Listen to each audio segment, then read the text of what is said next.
GS 엔진 프레임워크 리더를 맡고 있는 한국전자통신연구원의 최연아라고 합니다. 지금부터 지능형 엣지 서비스 실행 가속을 위한 소프트웨어, 인프라 기술에 대해서 발표하도록 하겠습니다. 초저지원 지능형 클라우드 엣지 플랫폼은 4개의 프레임워크로 구성되어 있습니다.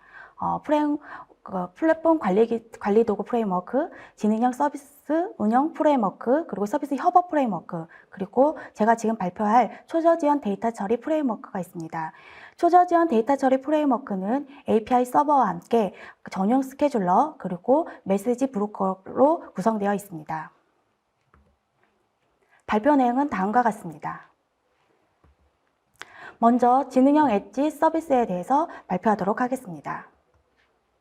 지능형 엣지 서비스의 주요 영역은 어디일까요? 먼저 영상을 보시면서 토의하도록 하겠습니다.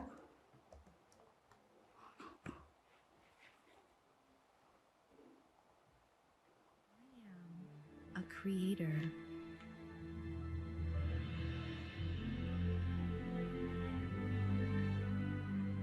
Blending art and technology. I am a healer,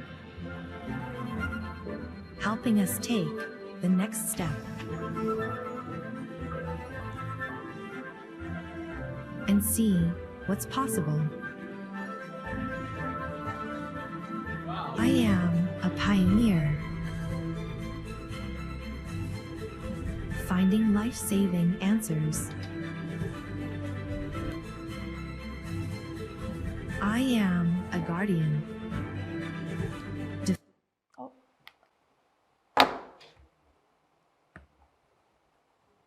죄송합니다. I am a guardian, defending our oceans. I am a protector, helping the earth breathe easier. I am a storyteller, giving emotion to words and bringing them to life. I am even the composer of the music. I am AI. 네, AI를 포함한 지능형 엣지 서비스는 모든 영역에서 활용될 것으로 보입니다. 그렇다면 지능형 엣지 서비스 지원 방법은 무엇이 있을까요? 크게 3가지 방법이 있습니다. 먼저 엣지 디바이스에서 사용자의 요청이 들어오면 퍼블릭 클라우드에서 딥러닝 모듈을 수행하고 그거에 대한 결과값을 다시 엣지 디바이스에 보내서 수행을 하는 것입니다. 보시는 것처럼 그래프는 구글, 아마존, 마이크로소프트, 렉스페이스를 바탕으로 해서 라운드 트립 타임을 측정한 것입니다. 보시는 것처럼 100ms 정도의 지연 시간이 걸리고요. 이 지연 시간은 많은 부분이 네트워크 전송에 사용되고 있습니다. 그렇다면 네트워크 전송을 하지 않는 스마트 디바이스에서 지능형 서비스를 제공하는 방법은 어떨까요? 보시는 것처럼 스마트 디바이스는 전원이라든지 아니면 컴퓨팅 파워와 같은 제약사항이 있습니다. 하여 라즈베리 파이와 같은 것으로 스마트 디바이스를 에뮬레이션 하였고 그 안에서 CNN으로 객체 인식을 하였습니다. 보시는 것처럼 디바이스에서는 전송 시간이 없습니다. 하지만 이 모듈 자체가 너무 컴퓨테이션이 많이 필요하기 때문에 2초 이상의 지연 시간이 발생하는 것을 알 수 있습니다. 그렇다면 예측함과 동시에 같이 저희가 스마트 디바이스보다는 컴퓨팅 파워를 증가시키고 퍼블릭 클라우드보다는 좀 더 가까운 엣지 클라우드에서 지능형 엣지 서비스를 지원하는 것이 가장 최적인 것으로 알 수 있습니다. 마이크로소프트에서 홀로렌즈를 가지고 기란 내에 대한 지능형 엣지 서비스를 제공해서 레이턴시를 측정하였습니다. 보시는 것처럼 50ms 전후의 지연 성능을 보이는데요. 저희는 엣지 클라우드를 쉽고 빠르게 구축하고 그리고 지능형 엣지 서비스를 성능을 강화해서 10ms의 지연 성능으로 단축하는 것을 연구의 목표로 삼고 있습니다. 그러면 GS의 이 API 서버에 대해서 소개해 드리도록 하겠습니다.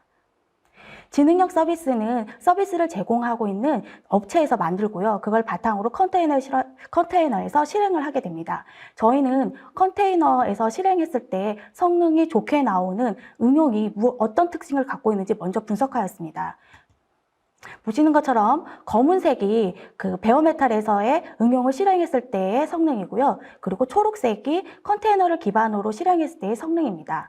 그리고 짙은 초록색이 핀드된 컨테이너인데요. CPU 인텐시브한 응용에서 거의 핀드된 컨테이너는 베어메탈과 같은 성능을 보이고 있습니다. 그리고 워드프레스와 같이 네트워크 I/O, 스토리지 I/O를 그 인텐시브한 응용에서도 그 핀드된 컨테이너는 좋은 성능을 보이고 있습니다. 핀드된 컨테이너는 무엇이냐면요. 컨테이너에서 할당된 CPU가 OS의 그 CPU 스케줄러에 따라서 그 바뀌지 않고 그 컨테이너에게 핀드돼서 계속 지속적으로 그 활용하도록 고정을 시켜 놓는 겁니다. 그렇다 보면 CPU가 컨텍스트 스위칭에 따라서 혹은 그리고 캐시 코어런시에 따라서 성능이 지연되는 것을 방지할 수가 있기 때문에 성능이 향상될 수가 있습니다. 이러한 CPU를 핀드시켰을 때 바탕으로 지능형 서비스는 어느 정도의 성능 효과가 있을까요? 저희는 실시간으로 객체를 인식하는 욜로를 기반으로 성능 실험을 수행하였습니다. 최근에 그 욜로는 버전 5가 나왔는데 저희는 버전 3와 가장 유명한 버전 3와 버전 4를 가지고 성능 평가를 수행하였습니다. 보시는 것처럼 요거가 이제 그 파란색이 욜로 버전 3고요. 초록색이 욜로 버전 4인데 버전 3가 훨씬 41% 정도의 성능이 좋은 것으로 아실 수가 있습니다. 그 이유는 레이어 층이 더 작기 때문인데요. 레이어는 지능형 서비스의 성능에 많은 좌지우지하는 요소 중에 하나입니다. 뿐만 아니라 다음 거는 이제 이 서비스 중에서 정말 객체를 인식하는 데 소요되는 시간은 거의 30% 정도고요. 나머지는 프리 프로세싱 그리고 포스트 프로세싱에 활용되는 것을 아실 수가 있습니다. 이에 저희는 버전 3를 가지고 성능 평가를 해서 비디오 분석을 수행하였습니다. 핀드하지 않고 일반 스케줄러의 바탕으로 서비스를 실행하였을 경우, 그리고 두 번째가 CPU를 피닝했을 때 서비스 실행 시간입니다. 보시는 것처럼 300%의 성능 향상이 되는 것을 아실 수가 있습니다. 이 300% 핀드된 그 컨테이너를 가지고 서비스를 했을 때 보통 1초에 하나의 프레임 정도를 분석하는 것으로 알 수 있는데요. 이 경우는 우리 예전에 있었던 쿠팡의 물류센터 화재라든지 침입 방지 시스템에서는 이 정도의 성능으로, 즉 CPU를 기반으로 지능형 서비스를 실행했을 때도 충분히 지능형 서비스를 제공할 수 있다는 것을 알 수가 있습니다. 토폴로지 인지형 자원 선정은 그 대부분의 지능형 서비스는 하나의 모델만 수행하는 것이 아닙니다. 거의 한 3-4개가 모여서 그 서비스를 정작 이루게 되는데요. 그래서 대부분은 GPU를 가지고 성능을 향상시키고 있습니다. 이렇게 서비스를 파드로 실행을 하게 되면 저희는 토폴로지 매니저가 CPU 매니저와 디바이스 매니저를 힌트 프로바이더로 해서 토폴로지를 인식합니다. 그리고 이렇게 그 누마 구조에 있는 하나의 누마 안에 CPU, GPU, 그리고 닉이라든지 메모리가 하나의 닉에서 그 데이터 카피가 좀 적게 들도록 해서 할당을 하고 있습니다. 이거에 대한 성능 평가는 자동차 번호 인식 서비스를 가지고 성능 시험을 하였습니다. 이 성능 시험은 저희가 논문을 냈었고요. 본 논문에서 좀 더 자세하게 설명을 읽어보실 수 있습니다. 본 논문은 ICTC에서 엑셀런트 페이퍼로 지정된 바 있습니다. 그렇다면 자동차 번호판 인식의 성능은 어떨까요? 먼저 저희는 데이터를 풀 HD로 했고요. 그리고 700마가 정도를 바탕으로 성능 시험을 수행하였습니다. 보시는 것처럼 기본인 거, CPU 피닝을 한 거, 그리고 누마 구조를 바탕으로 수행한 경우입니다. 작은 자원보다 더 많은 자원을 할당을 하였을 때 성능이 좋아지는 것을 볼 수 있습니다. 저희가 40코어가 그 하나의 노드에 있을 때, 누마 노드에 있을 때거든요. 그것보다 더 많은 자원을 할당했을 때는 오히려 성능이 낮아지는 것을 볼 수 있습니다. 하지만 보시는 것처럼 싱글 루마에 놓았을 때 더 성능이 나쁘게 나오는 것을 보고 저희는 이 서비스를 2개의 컨테이너로 나눠서 다시 성능 실험을 하였습니다. 보셨을 때 하나의 노드이지만 2개의 그 파드, 즉 파드마다 하나의 컨테이너가 있습니다. 그래서 2개의 컨테이너를 가지고 실행을 했을 때 싱글 루마나 CPU 피닝을 했을 때보다는 성능이 좋지 않은 것을 보실 수가 있습니다. 물론 노드 밖으로 각각 그 컨테이너를 할당하게 되면 노드 밖에 그 데이터 전송이 필요하기 때문에 더 느려지게 됩니다. 정리해서 말씀드리면 엣지 서비스 성능은 CPU 작업과 GPU 작업으로 이루어져 있습니다. 거의 대등하게 그 성능에 의존을 하게 됩니다. CPU를 선점시킨다고 하는 것은 기본적으로 지능형 서비스를 포함해서 엣지 서비스의 성능을 강화시킬 수 있습니다.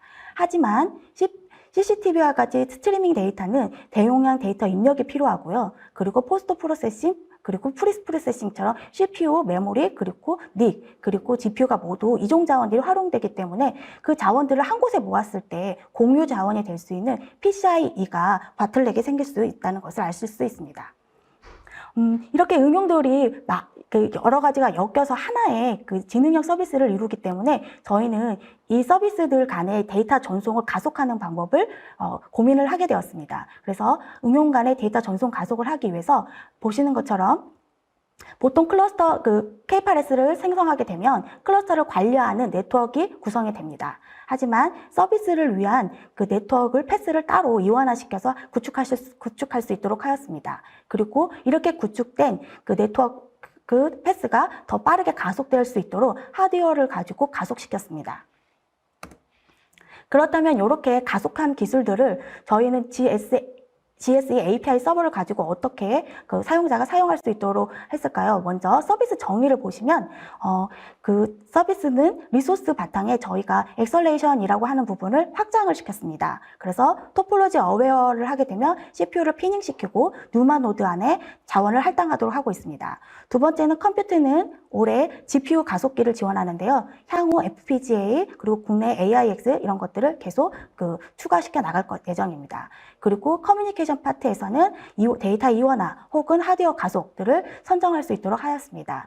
CPU를 피닝하는 경우에는 그 CPU 하나씩 단위로 하기 때문에 인치더 단위로 요청을 해야 하고 할당을 해야만 합니다. 그리고 그 하나의 노드 안에 여러 서비스가 할당될 수 있기 때문에 저희는 그 머스트가 아니라 토폴로지 기반 그 자원 할당은 베스트 에포트로 지원하고 있습니다.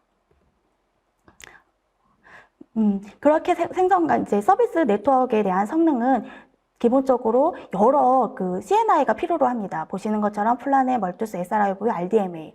그리고 이것들을 바탕으로 만약에 SRIOV를 지원하려고 하면 그 해당 닉카드가 어떤 카드인지를 인식할 수 있도록 컨피그를 설정해야 되고요. 또 그 닉카드를 바탕으로 가상의 닉을 생성할 수 있도록 CRD를 또 만들어야 합니다. 그리고 그 CRD를 바탕으로 서비스를 또 정의해야만이 서비스가 실행이 됩니다. 이런 복잡한 과정은 서비스를 실행하고자 하는 사람들이 하드웨어에 대해서 더 많은 것을 알아야 합니다. 그래서 저희는 그 네트워크의 그 성능 가속 부분을 쉽게 테스트해 볼 수 있도록 시험 도구를 개발하였고 근본에 소스를 오픈하였습니다. 시연에서 자세히 설명드리도록 하겠습니다. 마이크로 서비스 응용 지원입니다. 올해는 마이크로 서비스의 응용을 지원하고 있습니다. 먼저 저희는 그 K8s 클러스터가 있고요. 그리고 GSE API 서버를 저희가 개발한 GSE API 서버가 있습니다. 유저가 사용자의 서비스를 정의를 하면 GSE API 서버는 K8s에 상응하는 스키마로 바꿔주고요. 그리고 관련된 정보를 저희는 MySQL에 저장을 합니다. 그리고 서비스를 응용을 실행시킬 때 엔보이와 퍼시스턴트 볼륨을 달아서 사이드카로 달아가지고 이렇게 서비스를 실행을 하게 됩니다. 그래서 향후 응용에 그 요청 같은 거 있었을 때 네트워크 트래픽을 모니터링하고 또 제어를 하고자 하였습니다.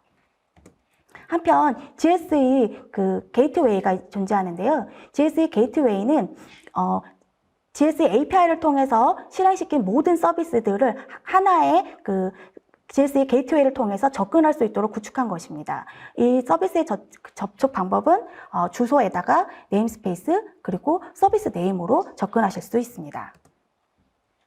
이러한 마이크로 서비스 응용은요, 저희가 템플릿으로 먼저 정의를 해주셔야 합니다. 서비스와 거의 비슷하고요. 그 템플릿을 가지고 서비스 메시를 정의를 하시면 마이크로 서비스를 실행시킬 수가 있습니다. 보시는 것처럼 네임이 있고, 그리고 그 서비스즈라고 하는 곳에 저희가 연동해야 할 서비스들을 나열을 하시면 됩니다. 그리고 보시는 것처럼 바깥에 가장 앞단에 유저의 리퀘스트를 받는 응용에 대해서는 이렇게 JSE 게이트웨이하고 연동하다 달라라고 하는 표시로서 그 external access에 true로 해주시면 됩니다. 그리고 각각의 응용들이 어떤 패스로 서비스를 접근할 수 있는지 라우트를 설정해 주시면 됩니다. 이 각각에 대해서는 또 다시 시연해서 자세히 설명드리도록 하겠습니다. 마이크로 서비스 응용은 기본적으로 엔보이가 서비스에 들어가는 네트워크에 대한 요청이나 그 트래픽들을 엔보이가 인터셉트를 하는 것입니다. 그리고 결국에는 엔보이끼리 커뮤니케이션을 하도록 되어 있습니다. 저희는 컨테이너를 실행할 때 이닛 컨테이너가 먼저 실행되도록 하여 IP 테이블을 수정해서 엔보이끼리 커뮤니케이션을 할 수 있도록 개발을 하였습니다. 이제 기술 데모 및 향후 계획입니다. 기술 데모는 크게 그 두 가지입니다. 실행 환경에서 이종의 실행 환경을 지원하는 것, 그리고 네트워크 가속에서 성능 시험 도구에 대해서 시연을 하도록 하겠습니다. 모놀리틱 마이크로 서비스 응용 실행에 대해서 먼저 시연을 하도록 하겠습니다. 모놀리틱 응용은 히트 서버를 바탕으로 Node.js로 개발을 했고요. 그리고 마이크로 서비스는 이렇게 6개의 응용을 가지고 서비스를 정의하였습니다. 보시는 것 같이 하나의 마스터와 3개의 워커로 구성이 되어 있습니다. 그리고 쿠버네티스는 버전 1.23입니다. 그리고 우분투 18.04를 가지고 테스트를 하였습니다. 이제 GSE API 서버를 실행해 보도록 하겠습니다. GSE API 서버는 8887 포트를 가지고 리스닝을 하게 됩니다. 그러면 현재 이 지금 클러스터에 어느 서비스가 실행되고 있는지 먼저 조회를 해보도록 하겠습니다. 보시는 것처럼 디폴트 GSE 게이트웨이가 설치돼서 운영이 되고 있는 것을 보실 수가 있습니다. 서비스의 정의를 보시겠습니다. 서비스 네임, 컨테이너, 그리고 포트, 리소스처럼 K8S의 다양하고 복잡한 그 오브젝트를 알지 않아도 그 직관적으로 정의를 해주시면 됩니다. 그러면 한번 서비스를 실행시켜 보겠습니다.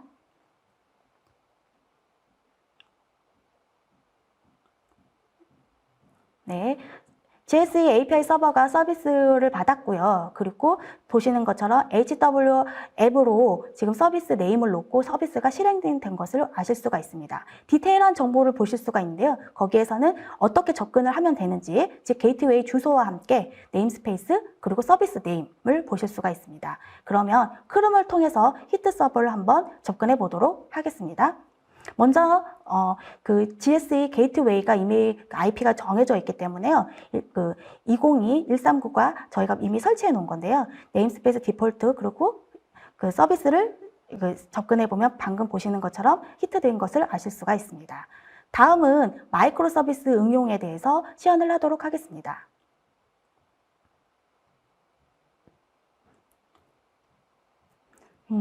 먼저 그 마이크로 서비스는 템플릿 정의가 필요합니다. 템플릿은 아까 보여드렸던 서비스 정의와 크게 다르지 않습니다.